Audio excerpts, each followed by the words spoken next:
Town Hall 22. Thank you for those of you who came out to join me here at the Simpkins Swim Center in the community room, as well as everyone joining online.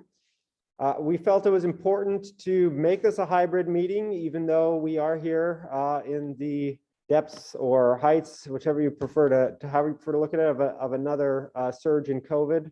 But I think at this point, we're all very well versed in the safety protocol, and we're social distance here for those who are joining in person and all masked up, which is great. And I just felt that it was important. In some respects, we don't know how long this will go on, and it's the new normal until it's not. And I felt it was important that we do this as a hybrid meeting to be as accessible as possible, and also because with the new meeting schedule, I hope to make it very much neighborhood focused, an opportunity to visit the different neighborhoods throughout the district, as well as to focus on some of the specific issues in that area. And so for that reason as well, I thought it was important that we do this as a hybrid meeting. So just a couple of quick notes. If our agenda tonight.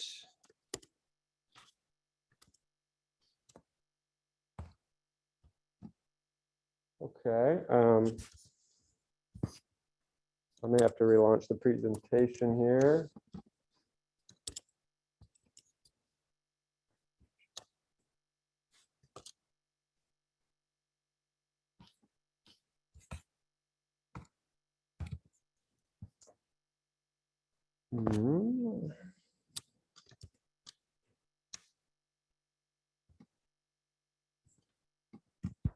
One second, sorry for the technical difficulties. This is one of the drawbacks of a hybrid meeting, is we do have a lot of things going on, but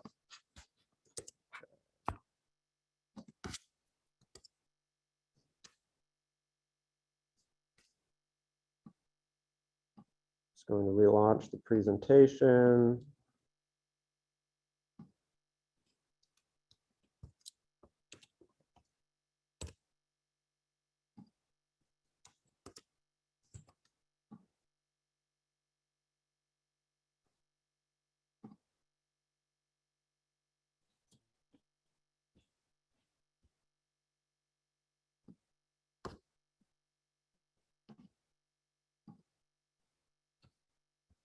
Okay, we're live back here in the audience. Let me just share the screen.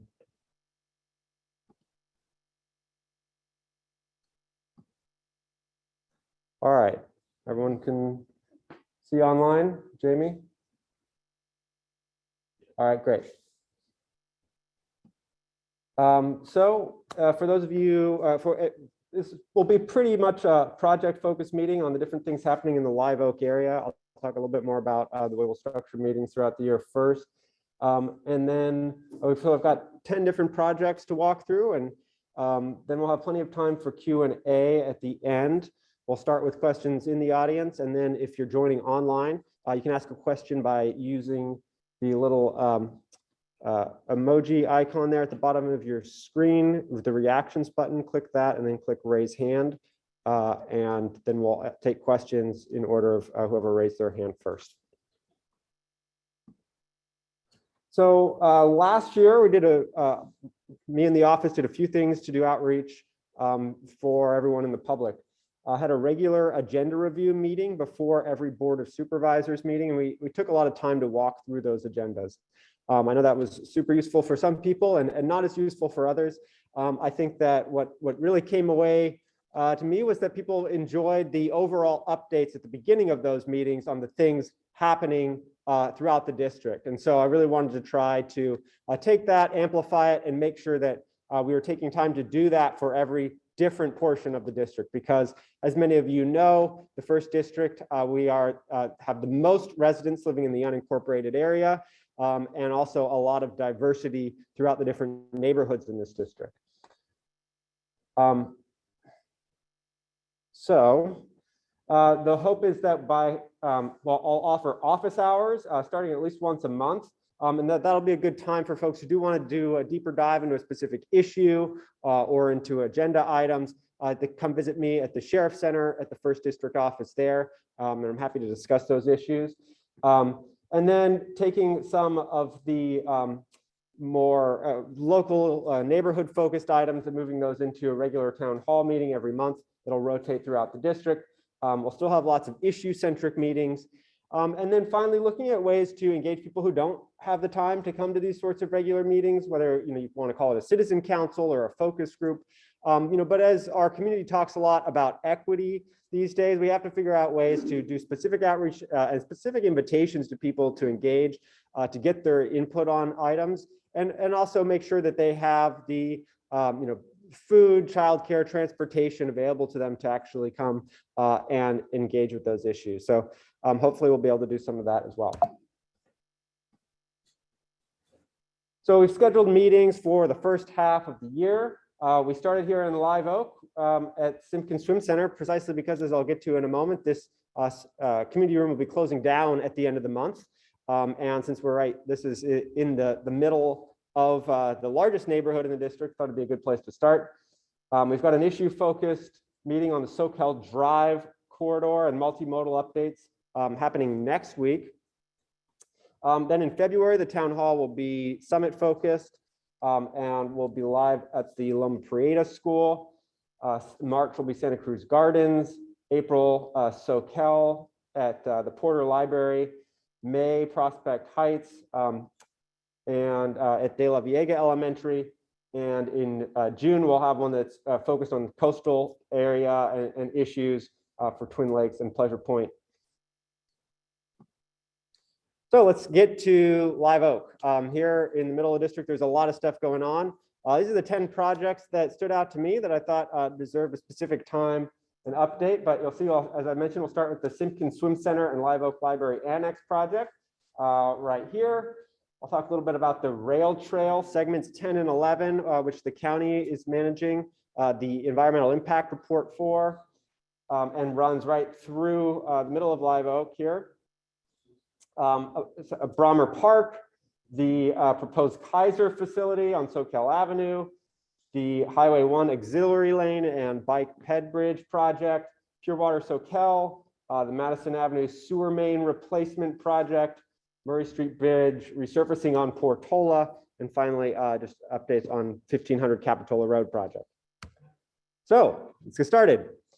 As I mentioned, well, first of all, I suppose there's two projects right here at the Simpkin Swim Center. The first is around the pool itself, a beloved facility. We are doing deck resurfacing and ultimately also replacing the boiler that heats the pools. The pool is currently closed and will be so until June of this year. And we are looking at an alternative so that folks who want to swim can do so at Harvey West in Santa Cruz City Parks facility.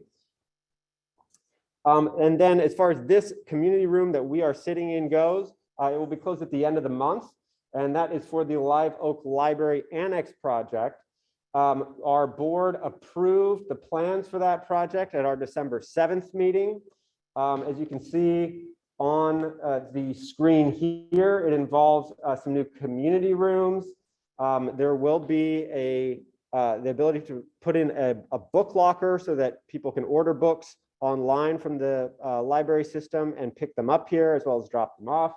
And the entire area right now, which is a roundabout around the oak tree, will be filled in to create a plaza, which can also do some outdoor programming and educational activities. We've also put out a call for artists to do a community mural, specifically in that outdoor area. And anyone interested in applying can do so until January 21st, and looking forward to reviewing those applications.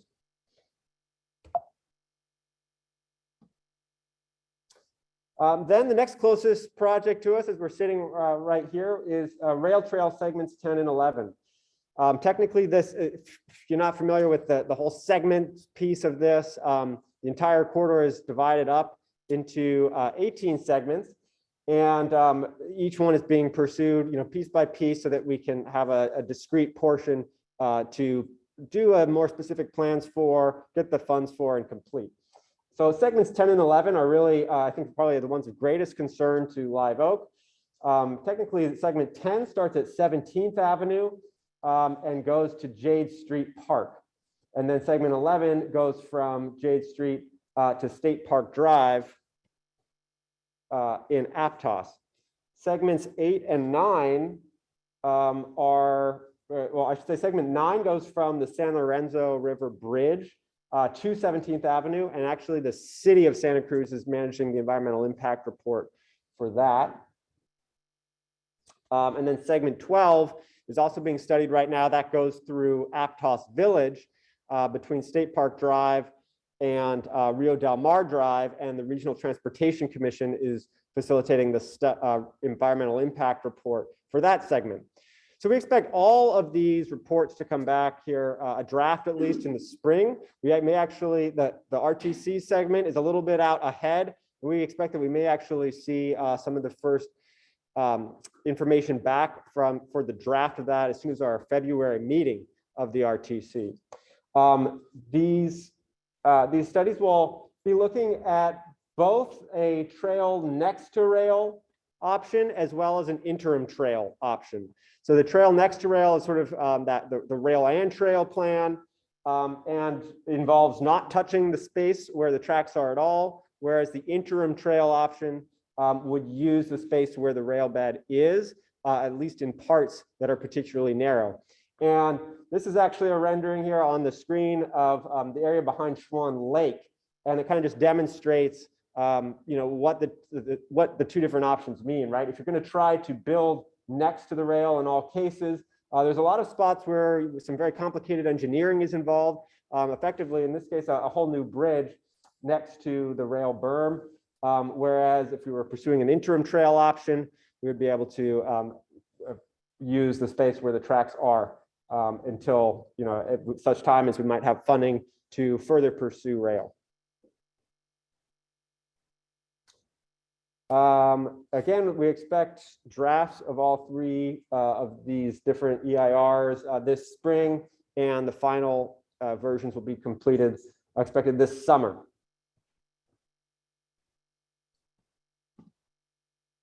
Moving along to Bromer Park.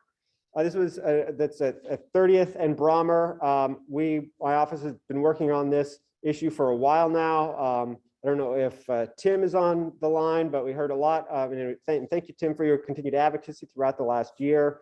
We had an encampment there of folks suffering from homelessness that really got increasingly complicated and a little bit out of control. There was a fire issue and then a couple of theft incidents, both from county parks and from the pickleball club there.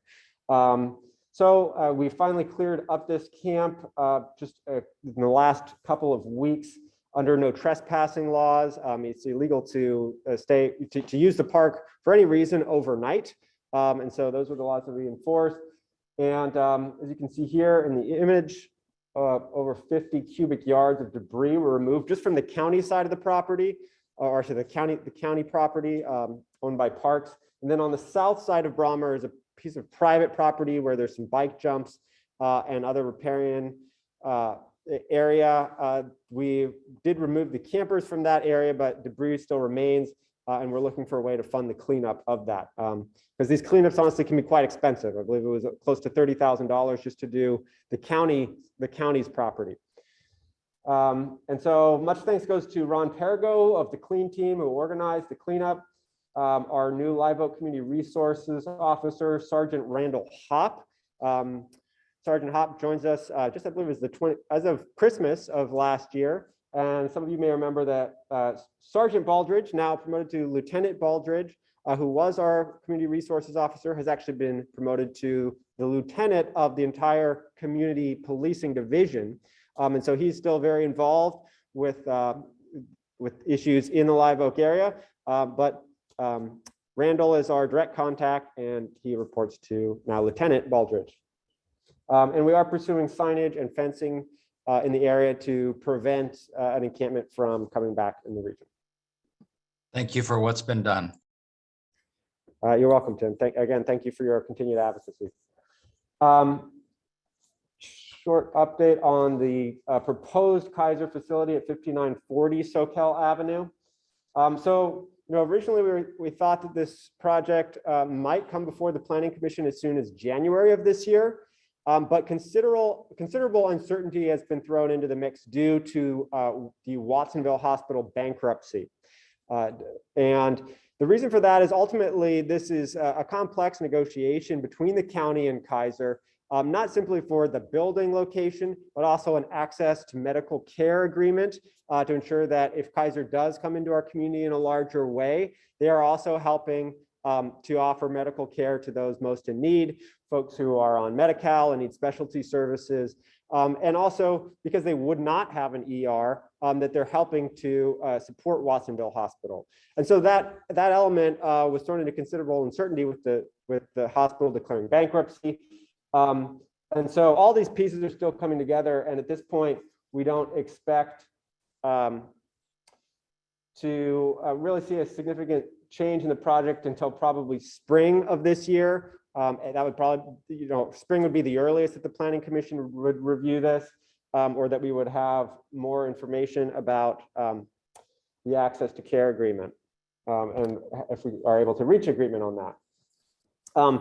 Another point, as some of you know, the property is currently zoned for housing, and a new state law requires that rather than look backwards at recent rezonings that have happened applying to that housing or moving that housing to other locations, it has to be done contiguous with the rezoning of the parcel. And so while folks in county planning were thinking that projects like 1500 Capitola Road, which I'll talk more about later, and others could count towards that rezoning. In fact, it looks like we are most likely going to have to find another parcel to rezone for the roughly 100 units, and to do so at the same time, if and when this project were to move forward, we would have to have that alternative location. Some of the traffic impact mitigation projects that we have requested of the applicant, you do include sidewalk on SoCal Avenue between Madison Lane and Gross Road. That's a fairly complicated segment for those of you who know the area because it's over Rodeo Gulch. So effectively it is a extension of the bridge there, as well as the potential for looking at the potential for signalization or a stoplight at South Rodeo Gulch. And we're reviewing the warrants and whether or not that's even possible, but we certainly have heard loud and clear from the neighbors that they would want some kind of ability to more easily get out on South Rodeo Gulch. Of course, also related to this in a big way, since a lot of the traffic that backs up on SoCal Avenue there is from folks who are trying to bypass the traffic on the highway, is the fact that we're likely to see the Highway 1 auxiliary lane project begin this year. That's between SoCal Drive and 41st Avenue. That could break ground as soon as June of this year. And included with that is the bike and pedestrian overcrossing from Chanticleer Avenue down by Gray Bears there, and landing near the Sheriff Center and the new Pure Water SoCal project. So, and here's an image of an artist rendering of that Pure Water SoCal project. You can see the bike bridge coming in, bike and pedestrian bridge coming in there. This project broke ground actually just in December of last year. And it is basically a water treatment plant that will be taking the secondary treated water that is from the Neary Lagoon treatment station that's operated by the city's water department. And we'll pump that secondary treated water. Most of it's going out directly to the ocean right now. It'll pump about a third of it to this location on Chanticleer Avenue, and treat it, go through what's called tertiary treatment, which involves filtration, reverse osmosis, as well as UV light treatment. So there's actually 3 steps of treatment in tertiary treatment alone. And then that treated water, tertiary treated water would be pumped to injection wells in SoCal into the aquifer. I can try here a little bit. Sorry, let me unplug the and replug this here. So for those of you who are in the live audience, so that it stops acting up.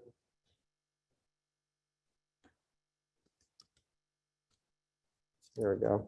Is there a sidewalk in front of that? Yes. I can't see it. Go. Yep. This is SoCal Avenue. This is Chanticleer. This is a sidewalk, and then this is the bike and pedestrian bridge, which is going up and over the highway here. The Sheriff Center is right on the other side of this Lexus making the turn here. And then this is the Pure Water SoCal treatment plant. You're welcome. Okay, also in the area is the Madison Lane sewer main replacement project. The nature of a sewer main replacement might not sound that exciting to people, but there are several large parcels here that developers have expressed interest in. They currently cannot move forward because of the sewer moratorium in the area, because of the size of the sewer main. We are actively looking to upgrade that sewer main. And as you can see, there's a number of dates throughout this year where we get environmental clearances, complete plans, and engineer's estimates, obtain land rights, obtain financing, and then go out to bid for the project.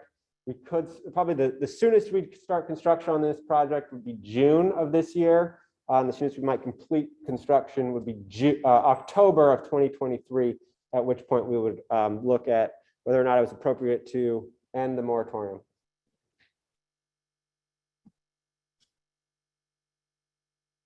Okay, so back out to the map here, you can see some of the projects we've been talking about again, up there near 17th Avenue and Maciel Avenue. We've gone through item 6, or actually, sorry, 7. I just wanted to mention the Murray Street Bridge project. It's actually, some of you might have read up the recent Lookout article about it. It's been something the city of Santa Cruz has been looking at for many years now. This is a seismic retrofit of the Murray Street Bridge, or the bridge over the harbor. They're warning that it could actually start construction this year. We'll see if that comes to fruition, but it certainly is of concern, and that it could mean you're only able to travel westbound on that bridge for the majority of time, and maybe both ways at night. We'll see exactly what the travel pattern is. So that alone is difficult, given that there's only 3 ways across our town.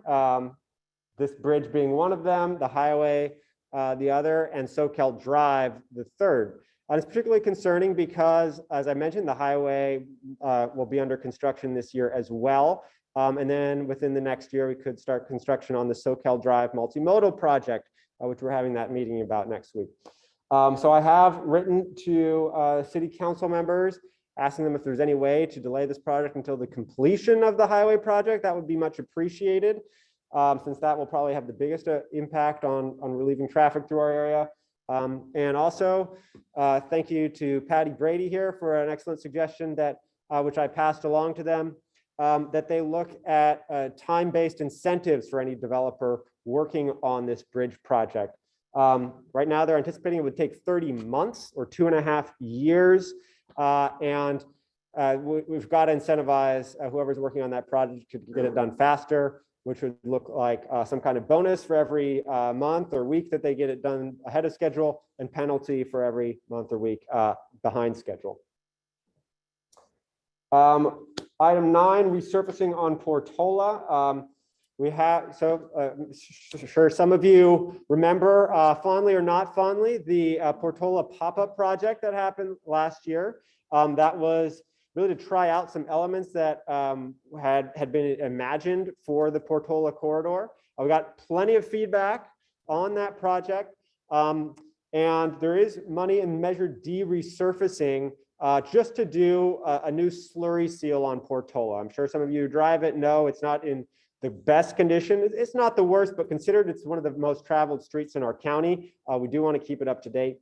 And when we do that resurfacing, there'll be an opportunity to at least update the striping. It could be very minimal based on the feedback from the community that they want to maintain 4 lanes. But we could at least get some green bike lanes in there. And we'll certainly have that discussion as soon as we get some designs back from Public Works. So that'll be happening sometime this year, as typically Measure D projects begin around June when the rainy season is officially over. And finally, the Capitola Road project, which did also break ground last year, 1500 Capitola Road. This is a project with 3 nonprofit organizations: Santa Cruz Community Health, Dientes, and Midpen Housing. We are somewhere close to, the clinics are currently under construction and are still expected to open at some point this year. Also expected is, for the housing to break ground this year, and that is expected to be completed later next year. So that's all I have in the way of project updates. I'm happy to answer your questions about any of the projects I shared, any I didn't share, policy items, you name it. I'm going to start with questions from the live audience, and then we'll take questions from online. Again, if you want to ask a question and you're online, go to that little reactions button at the bottom of the screen, click raise hand, and I'll take questions in the order that they appear. But for starters, here in the live audience, I think, Jean, you were first. And just make sure that you speak into the mic there, as that will ensure that the folks online can hear you. Okay, how is this for the folks at home and everybody? Yeah, we can hear you. Okay. I had a question on 3 of the projects quickly. Okay. Let's do my last one first. On the overcrossing, the bike and pedestrian overcrossing, will there be stairs so that walkers do not have to do the entire loop? In other words, stairs built at one place so that those who can and are able to walk up on there can shorten that walk. Otherwise, you end up walking a mile. That's okay. I can go ahead and answer that question. So I appreciate the recommendation there. I have discussed with the project engineer, and basically the feedback I got was, this really has already, the designs for this have already been completed. They're in line with designs for many other such overcrossings, and it would be difficult to impossible to add stairs at this time. So, yeah, sorry, okay, but thank you. the answer is no, that there's no Yeah. stairs in that one. Thank you for the answer. Thank you. And thanks for checking for me. On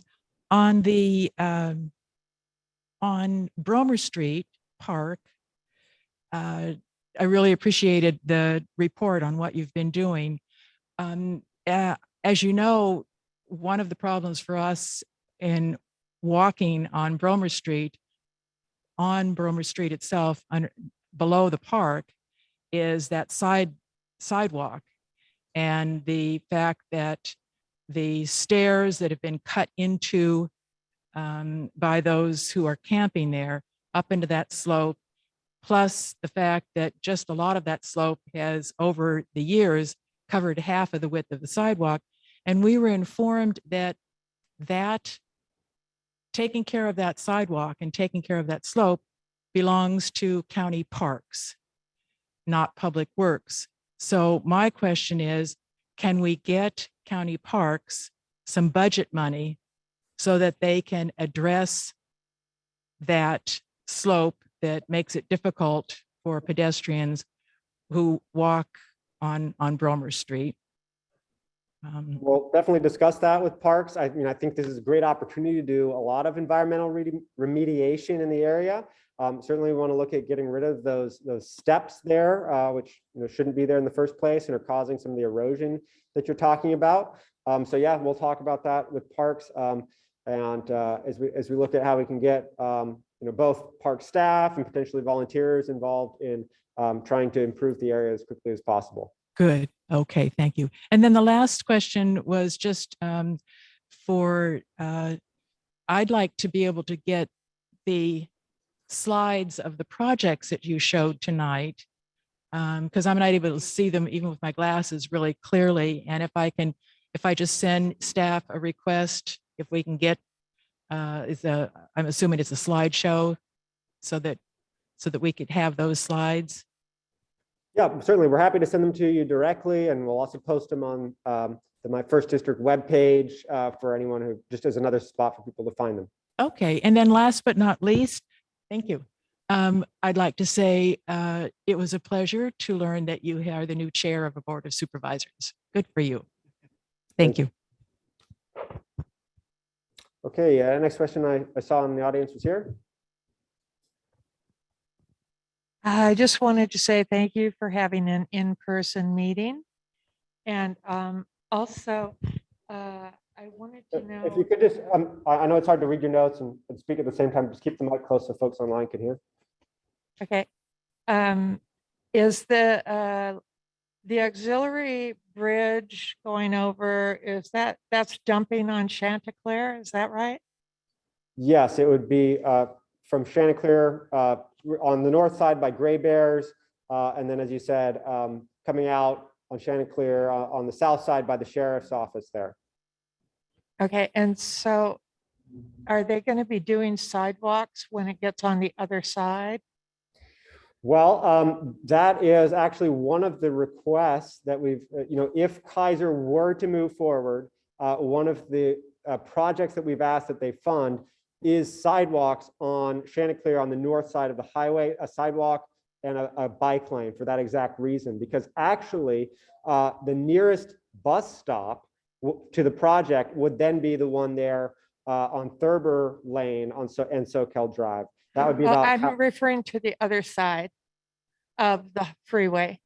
Are you talking about the north side or the south side? The side where Gray Bears is. Correct. Right. Yeah, that's what I'm talking about as well. Okay.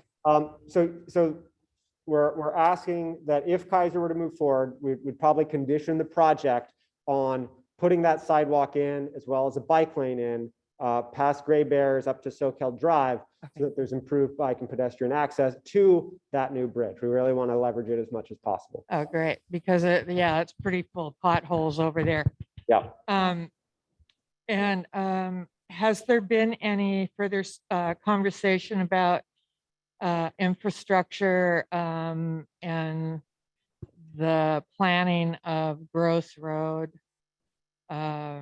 connections with Soquel, or is it just on hold now because Kaiser's on hold? Yeah, as I said, we did present the applicant, or Kaiser/PMB, who's the developer that would build the project, with a list of transportation projects that we would want to see if the project moved forward. As I mentioned, one of those was potentially a signal at Soquel Avenue and South Rodeo Gulch. We're looking into whether or not that would be allowed under traffic rules, as well as the sidewalk over Rodeo Gulch along Soquel Avenue there. So there's several other projects as well. I mean, as you mentioned, or as we just discussed, the sidewalks on Chanticleer. But we really won't know where that project stands, if it'll move forward at all, probably until at least March or April. Okay. And then one other question, is the water, the pure water plan going to have very much noise? Has there been a study done on noise with it, or is it not a noisy situation? I haven't seen the study on noise. I imagine that would be in the environmental impact report, which I honestly haven't read cover to cover. But I will say that having visited the tertiary recycled water plant in Pajaro Valley at that wastewater treatment plant along the Pajaro River there, it's not extremely noisy, no. So I don't anticipate that it would have a big impact on the neighborhood from a noise perspective.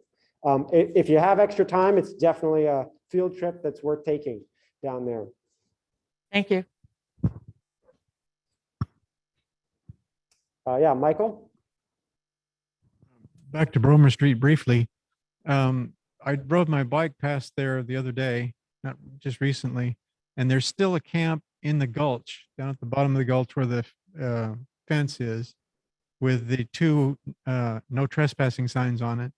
And there's the camp down there that's been occupied for the last 6 months, 8 months, maybe a year down there. You know if that one's been cleared out or can be? Yeah, so if you're referring to the one that's on the south or coastal side of Bromer there, oh no. Okay. Yep. I will, we'll certainly follow up with Sergeant Hop about that to make sure that folks know they can't camp there and that the debris is removed. I believe that is still county property there, and so should be removing that. Yeah, he has a line attached to the fence, and he drapes his photo over the. Got it. Thanks for the update. Yeah, we'll It's a line, a big plastic line to Mhm. hold itself up out of the gulch. I'm sure it's pretty muddy on the slope there, so that's necessary. But yes, we'll circle back. The plan is definitely regular and continued enforcement to ensure things don't go back to the way they were. Yes, that'd be great if you're welcome to contact him directly. Yeah, Dell? So the city of Santa Cruz I don't, I think that might have turned off, actually. I don't think we can hear you online. Yeah. the city of Santa Cruz is pushing forward with its overnight RV van in the neighborhoods. And the neighborhoods closest to the city line potentially could be inundated with a lot of RV camping that is now in off of Swift Street and so forth.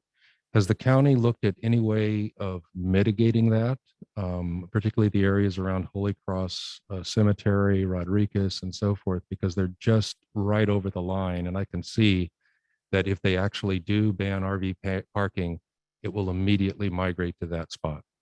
Secondly, as I understand from vehicle abatement, it's really hard to get the large RVs hauled off because it is not listed or there's not in the contract with towing for that.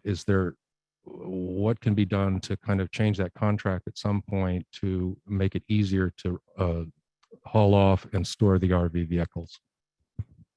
So just to answer the general question, we, particularly our community resource officer, formerly Sergeant Baldridge and now Sergeant Hop, have been pretty proactive as far as approaching RVs that come and camp in the unincorporated area. And as you said, we're the first area right outside of the city, and so we typically see that. We saw a wave of RVs come over after the operation out there on natural bridges that the city did.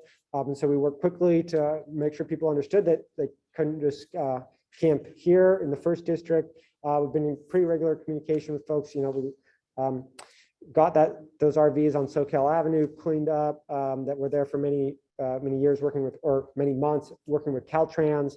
Have been pretty proactive about approaching folks. I think Sergeant Hop recently approached some folks on Commercial Way over by the new REI and Marshalls. So at the end of the day, first of all, we're just proactive on enforcing the existing county ordinance. And we are looking at potentially a safe parking program in cooperation with the city. But those exact sites where that would be and how it's paid for are still questions we need to answer. Second part of your question, sorry, was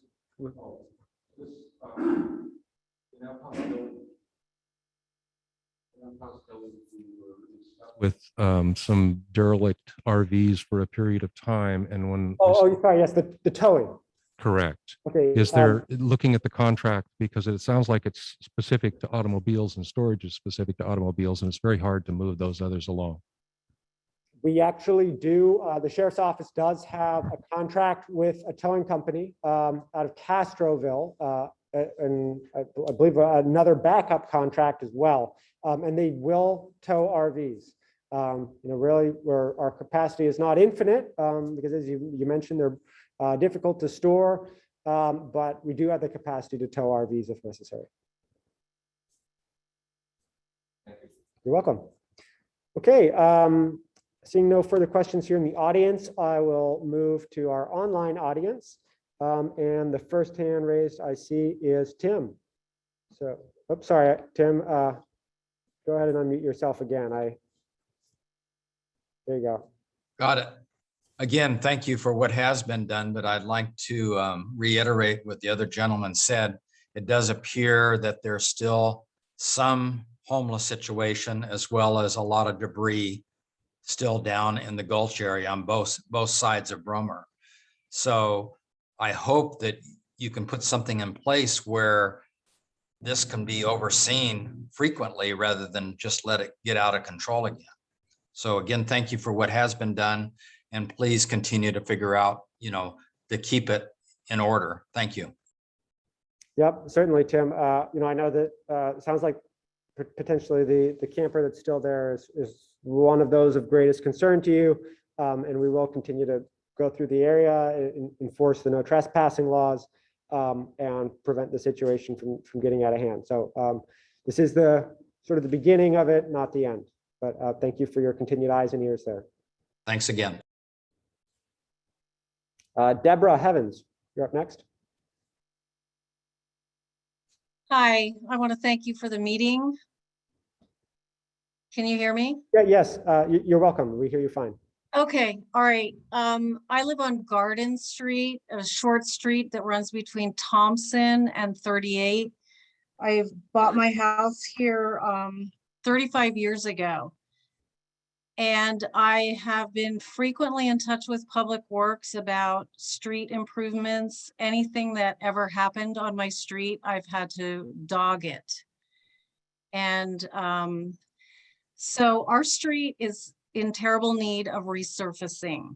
Our street is not even a two cars cannot pass on my street. So we get a lot of commercial trucks from Thompson coming down, and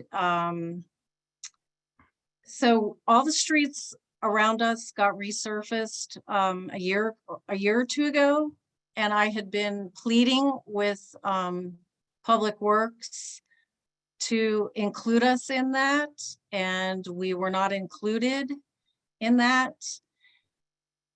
Our street really needs resurfaced. There's safety issues on our street because it is so narrow. We have about 10 potholes now, a few are very large. And I just want to make sure that we can get on the list to be resurfaced, because when you live somewhere for 35 years and you see nothing being done, even though you're calling and writing letters, it's really discouraging. It's becoming a safety issue. Also, there's a large area that when it rains becomes a giant mud hole, and then it's mud going into the street. Basically, we get people parking on our street because they go to work on Thompson, and it's not safe. It's not safe coming out of my driveway. Many of us have had near head-ons because of the narrowness of the street. I had Mr. Machado come out and walk the street with me when he was first hired by the county. He said he wanted to see the streets, and he didn't seem concerned, but he doesn't live on my street.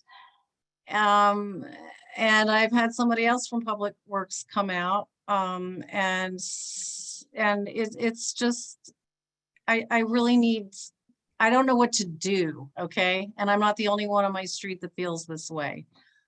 We need the potholes fixed, which I can go in and put those in, but we really need it resurfaced. We need that mud hole cleaned up, and we could probably use more, but we probably won't get more. So I don't want to use too much of your time, but I'd like to know where else I can go with this, so it's not just calling and then nothing happens, and then you call again, and then you wait a few years, and then you're back at it. So how can you help me with that?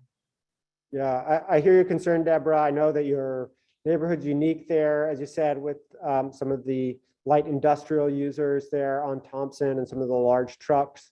And it sounds like that is speeding up the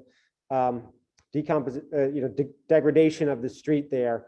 So we'll definitely take a look at what the pavement quality index is and take a walk through there and see, where we should prioritize you guys as far as doing some resurfacing, and at least look at getting those potholes addressed as soon as possible.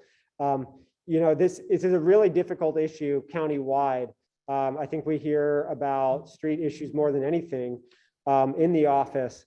And, there's a few reasons for that, but really it all comes back to funding. And the problem that we've been dealing with is that we are fundamentally a poor county.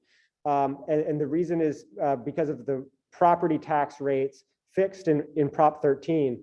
And I'm not just talking about the 1% and the fact that it can just increase 2% a year. That certainly hasn't kept up with inflation, especially as of late. But even more than that, the actual rate that every county gets of those property taxes was fixed based on how indebted the county was at the time.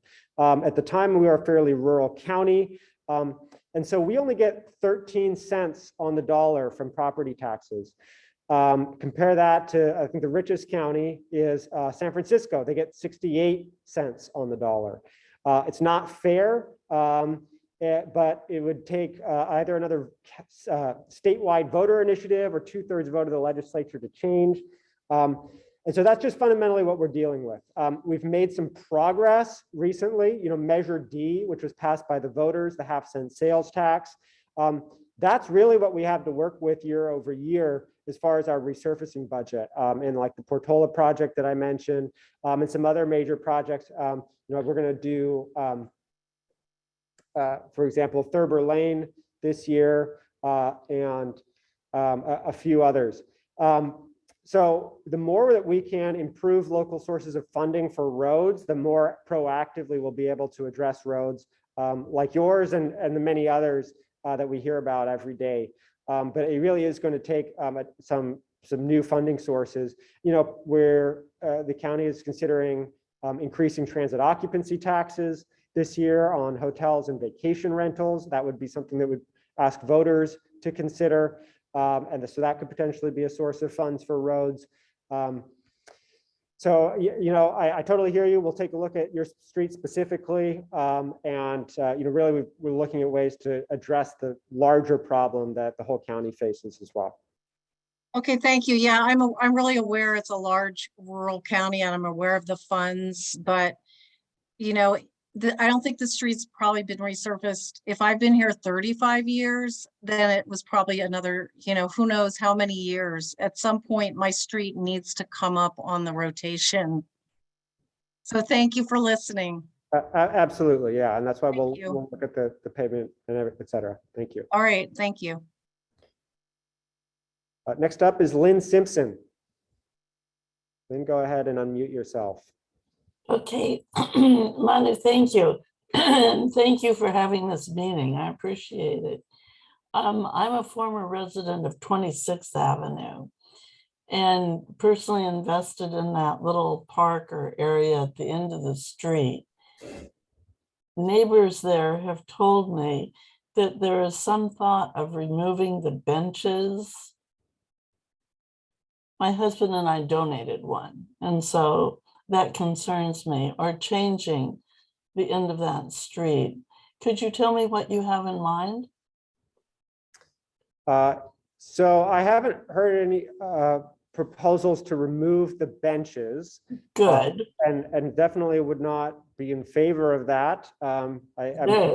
Thank you for your donation and your husband's donation of a bench. I know people enjoy sitting there and looking at our beautiful ocean, which is why many of us choose to live here in Santa Cruz County to begin with.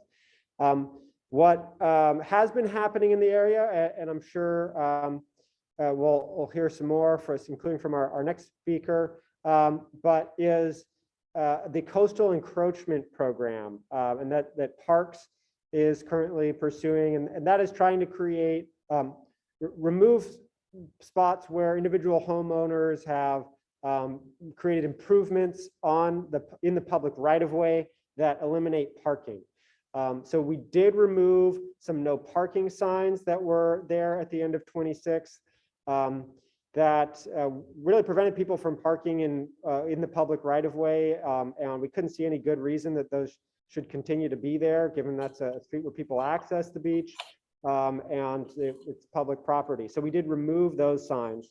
And then other residents on both 26th, 25th, and 24th did receive notices from the Parks Department if they are encroaching onto the public right-of-way, and asking them to either remove those encroachments or to apply to keep them and to pay an annual fee in order for the privilege of keeping them.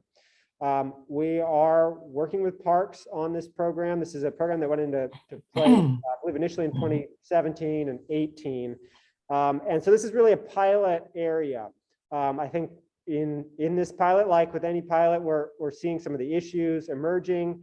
There seems to be some disagreement right now, for example, between the way the program's initially been rolled out and with even the idea of moving post off or PO boxes, mailboxes further back so that it's harder to deliver mail. So we're working through some of these issues. We actually are going to have a neighborhood meeting on this in the next couple of weeks to work out the kinks and see where the next, what ways we could modify or improve the program might be. So that might be what you've heard. I certainly haven't heard anything about removing the benches, and wouldn't support that. Great. Thank you very much. I appreciate it. You're welcome, Lynn. Thanks for joining. Bobby, you're next. Hi, Manu. Hey, thank you for having this meeting. It's great, and I think you've done great work so far. I appreciate everything. And my comment or question, actually, there's been a lot of discussion about the streets and the state of the streets in our area. And you mentioned the Portola Avenue resurfacing, and I think that could use a resurfacing, but the section on East Cliff between like 10th and 17th is just a mess. And I haven't heard any discussions about whether that's scheduled to be resurfaced anytime soon, because in my opinion, that needs it more so than a number of the other streets. Yeah, so I share that opinion, and we actually do have a pavement quality index for every street in the county, and so that's sort of the science, if you will. That science supports that opinion as well. So, for example, the Portola area between 26th and 41st is about at a 69 on the pavement index. And the area in front of East Cliff Village there is a 34, I believe. So it is substantially worse. And I did actually want to start with that area. However, Barry Swenson, who owns the East Cliff Village, was considering moving forward with the project there. We are not sure if he still will, but they did at least submit some initial designs to the design review in the county planning department for discussion. And so Public Works felt that we should wait because that could involve some heavy machinery, which could impact the roads. They felt that we should wait till we knew more about whether that project was going to move forward, or even if it did move forward, until after the project, in order to resurface East Cliff Village, the East Cliff in front of the village there. If it does not move forward, believe me, it is of the utmost priority. It receives over 16,000 cars a day. 34 is well below failing, and we absolutely need to resurface the street there.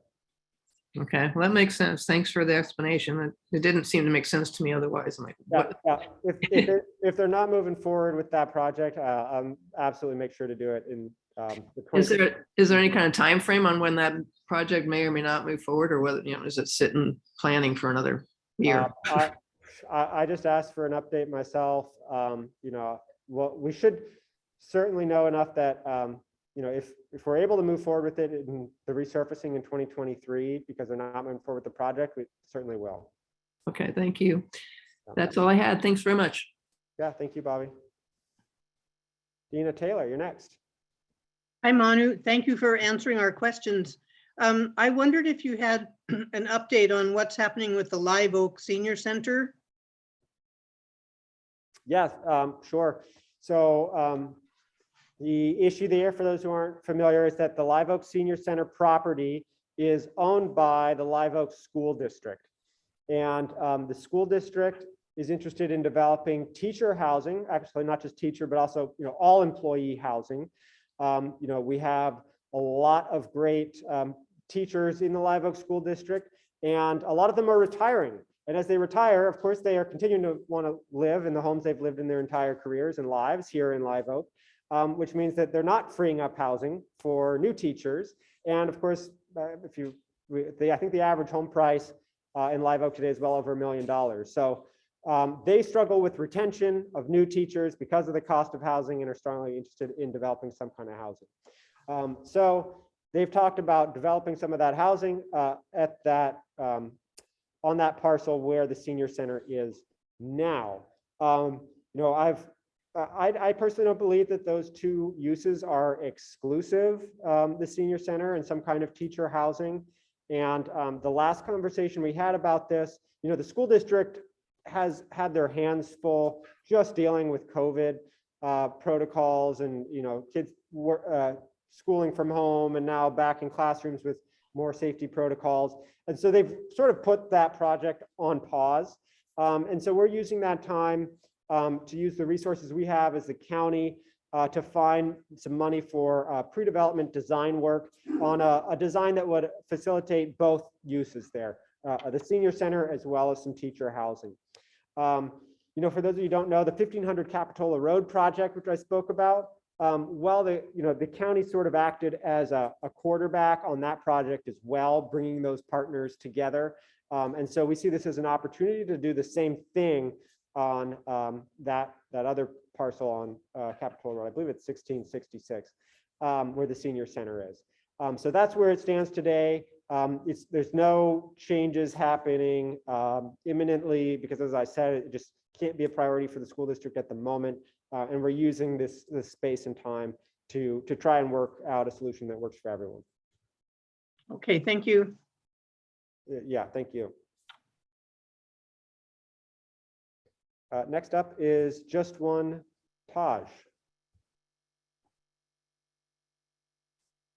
Hello, Supervisor Koenig. Can you hear me? Yeah, I hear you fine. Okay, thank you. Thanks for taking our questions today. I have a couple things. One is the concerns that I've heard around homeless folks in their RVs and everything like that. I think it's an important conversation because we have to mitigate those issues. And also, I think I would just like to remind people that those are people and those are our neighbors. And when it's cold and rainy outside, they're out in the cold and the rain. And so as much as we don't like some of the issues that come about because they are there, we do need to remember that and actually lend a hand to see what we can do to help that situation, not just move them around and vilify them. So that's one thing. But then leading into that is I'm actually specifically wanting to speak to you today about vacation rentals and permits for that process. We got a notification here, I'm over in Twin Lakes, that there's a vacation rental next to us. And I actually opposed it simply on the grounds that I feel like there's a lot of vacation rentals in Santa Cruz County in general. And the issue with that is, not that I don't want Airbnb around, but it's more that there's actually a housing crisis and people are leaving our area to go to places where they can afford homes. And, I know specifically for the people next to us, they don't live in Santa Cruz. They're literally just extracting money from our area and occupying a home that could be used for someone who would love to live here, including ourselves. And I can list several people who have, fled the area to Placerville, to Oregon, to Washington, because they cannot afford homes here. And so I know that there was a moratorium on the vacation rentals for a while, which has lapsed as of, I can't remember when this year, but I would just like to kind of put that in your ear and see if you could have that conversation going forward with your other supervisors, because I feel like that is one of the things that does lead to homelessness, that does lead to people having to leave our area, unfortunately. So anyway, that's my piece. Thank you. Yeah, absolutely. And I know you're certainly not the only one in the district who's concerned about vacation rentals. I do hear about them a lot. Right as I took office, basically in February of last year, our county was really just completing the cycle of updating our vacation rental ordinance. So, we had updated the ordinance, then we sent it to the Coastal Commission for approval. They made some changes, mostly in terms of the total number of vacation rentals. For example, in the Live Oak designated area, that we should have the total number of permits we should give out, and sent it back to us. And then we ultimately approved approved the revised ordinance with their suggestion. And most of what that last cycle of revision did is allow us to take away people's vacation rentals if there's significant complaints, and also provide a hearing process for new vacation rentals, particularly those that are 4 bedrooms or more. So it just provided a little bit more accountability, both around the permitting of those vacation rentals and the ability to end vacation rentals for bad actors. So sort of as the cycle of policy goes, right, this year, we could certainly look at updating the vacation rental ordinance again. I will say that as far as timing goes, our plate is pretty full from a planning perspective this year. We're expected to see this Sustainable Santa Cruz plan come back with a number of changes. We've just the regional housing needs assessment required by the state is in progress. And so we're going to have to be doing a bunch of significant rezoning for that. So it could be challenging to fit it in this year, but I mean, I certainly hear your concerns. And one thing, one way we could look at modifying the ordinance in the future, is really is around this, a business operating 24/7, 365 in residential neighborhoods. One suggestion I've heard, which I think makes sense, is that we should only allow vacation rentals to operate 90 days out of the year, right? That would be basically the summer months, and sort of in line with that idea about around vacation rentals in the first place, that, hey, these are full-time residents who might not live there, but they might leave for a portion of the year. And I think that would also reduce the impact on certain neighbors that live right next to those vacation rentals, who are owned by people who don't live in the county, and who have someone different next to them every single night. So that's one of the ways we could look at changing the ordinance as well in the future. As I said, I think it's likely that we'll see on the June ballot a request just to increase the transit occupancy taxes on hotels and vacation rentals, but probably with a weight towards more on vacation rentals, since they never paid impact fees the same way that hotels did. And if that went forward, if voters approve that increase, I would absolutely advocate for a budget resolution whereby some more of that money goes directly back to the impacted neighborhoods for neighborhood projects. So Monterey County actually, or actually maybe it's the city of Monterey, has that today, where they spend 16% of all transit occupancy taxes on projects proposed by residents. Whether it's a park or street improvements, or anything else, signage. So that's another way that we could look at giving back to the neighborhoods who are impacted by this. So I hope that just kind of helps you understand the landscape, and I'm happy to work with you further on any suggestions you have. I definitely hear your concerns around homes sitting empty, or acting as vacation rentals instead of being homes for folks like yourself, or teachers, or other essential workers. Thank you so much. That was a great answer, and I would love to continue the conversation with you and others. Thank you so much. Yeah, actually, so on that, I'll just switch to this last slide here as far as how you can contact me and my office going forward. So first.district@santacruzcounty.us, that email address comes to myself. It also comes to the 3 analysts in the first district who are also here and on the call. So that's Shane, Christina, and Jamie. It's the best way to get a fast reply, because one of us should be able to get back to you pretty quickly. If you want to just stay up to date with what's going on, our social handle is @FirstSoupSCC. So feel free, to shoot us an email, and happy to continue the conversation that way. Thank you so much. Moving on, Stacy Kyle. Go ahead and unmute yourself. Hi there. I am a mom of a student at Live Oak Elementary and Shoreline Middle School. I'm also an active member of the steering committee for the Live Oak Cradle to Career Initiative. And I just wanted to thank your analyst, Shane McKeithen, for inviting us to attend. One of the things you started off the meeting by referencing was the need to address equity and community engagement and looking at ways to do that. And so I would request as part of that effort to provide simultaneous translation for these meetings so that our Spanish speaking neighbors can be actively engaged. As you know, from your attendance of of early meetings, we have highly engaged parent population that are monolingual Spanish speakers. And I think they'd be very interested in being participants of these meetings. And another request I have is in regards to the rail trail plans. I just want to make sure that especially the shoreline parent community and student community have an opportunity to review those plans because it's right next to the school and is part of their walking and bike riding and car transportation to and from the school, and their access points and how they might be affected by that. I can't quite recall if you said the draft plans would be ready in summer, but that's a difficult time to get a hold of parents. And so just thinking through, if I'm right on my memory, just thinking through carefully how to specifically engage that community for feedback and input before it gets too far along. Great suggestion, Stacy. Yeah, the draft plan should actually be available in spring, and we're aiming for finalizing it by summer.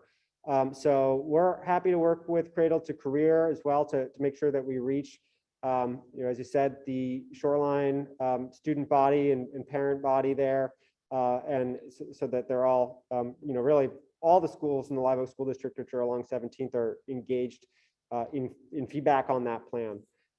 And I think we'll also look at ways to translate this meeting. I mean, as you said, particularly for the Live Oak Town Hall, which where we have, I think, the highest percentage of Spanish speakers in the district, that would be appropriate. So we'll definitely be in touch with you around sharing these projects as they come up. Okay, great. Thank you so much. Thank you. Okay, the last speaker I see online is Confal or Laura. Hi, yeah. Thank you for taking my question. You heard a lot about street resurfacing and, ratings on street resurfacing. I haven't seen anything about storm drain clean out.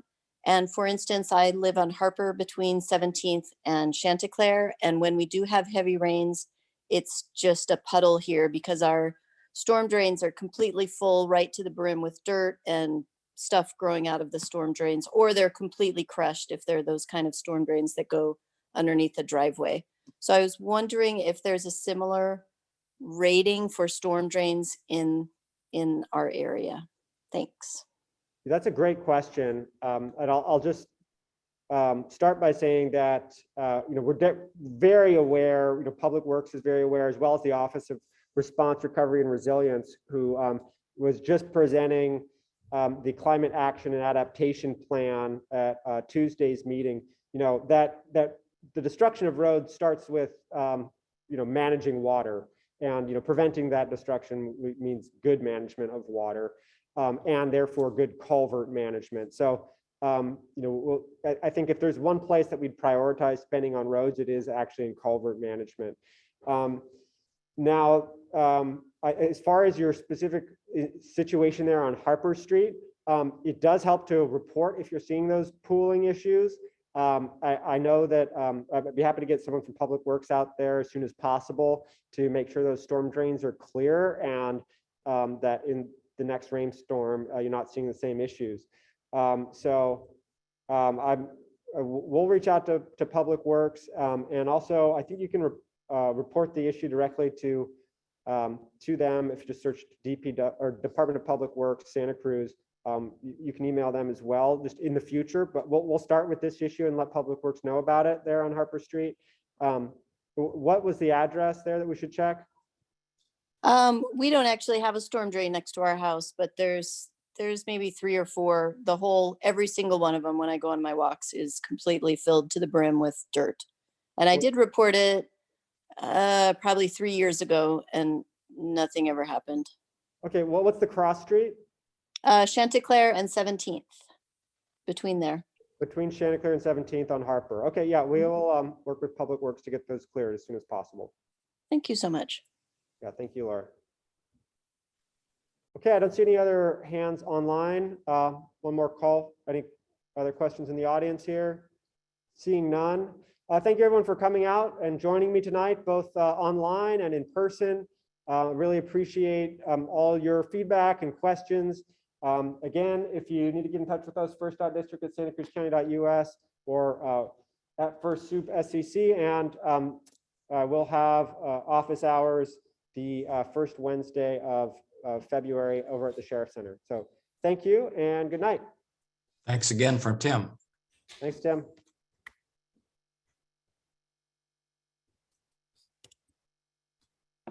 Congratulations on being chairman of the board. Thank you. Look forward to working with you when the Coastal Commission finally sends their comments back on the LCP. Oh man, they're taking their sweet time, huh? And well,